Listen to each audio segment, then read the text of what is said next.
मी कोणी केलेली आहे. त्यांचे जे काही गैरसमज आहेत ते दूर करण्याचा प्रयत्न केलेला आहे.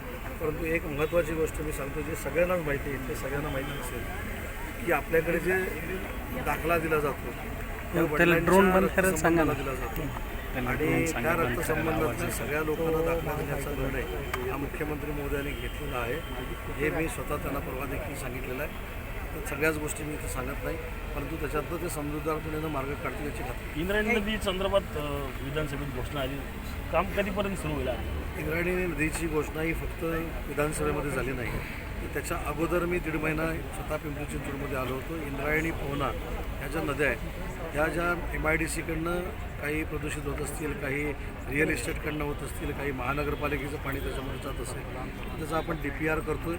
3 वर्षाचा तो प्रकल्प आहे. किमान 2,000 कोटी रुपये त्याला खर्च येणार आहे आणि PMRDA त्याच्यानंतर तुमची महानगरपालिका MIDC असा संयुक्त कार्यक्रम आणि तो प्रकल्प आम्ही करणार आहोत. त्याला जवळजवळ 2,000 कोटी रुपये खर्च येईल आणि तो 3 वर्षाचा प्लॅन आहे. मराठा आरक्षण जे आहे ते कायद्याच्या चौकटीतच राहून आम्ही मागत आहोत, मात्र ते मिळत नाही म्हणून अशी वेळ आमच्यावरती आली असं जरांगेंचं मत.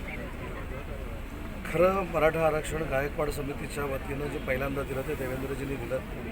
हायकोर्टामध्ये ते टिकलं, सुप्रीम कोर्टामध्ये देखील 1 वर्ष टिकलं, परंतु सरकार बदलल्यानंतर अक्षम्य दुर्लक्ष जे झालं त्याच्यामुळं एम्पेरिकल डाटा आम्ही देऊ शकलो नाही.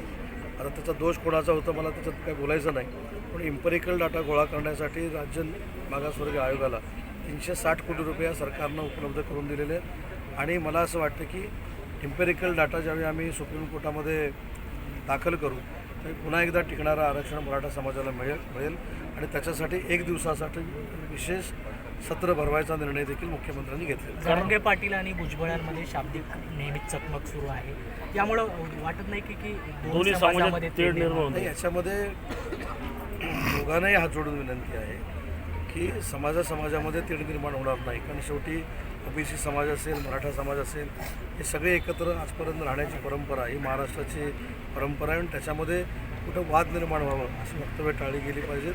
आणि OBC बांधवांना देखील मी सांगू शकतो की OBCचं कसलंही आरक्षण, कुठच्याही पद्धतीचं आरक्षण हे त्या आरक्षणाला धक्का लागणार नाही, कुठेही कमी होणार. कर्नाटकमध्ये हिजाब बंदी जी आहे ते उठलेली आपल्याला पाहायला मिळते. काय वाटते नक्की सरकार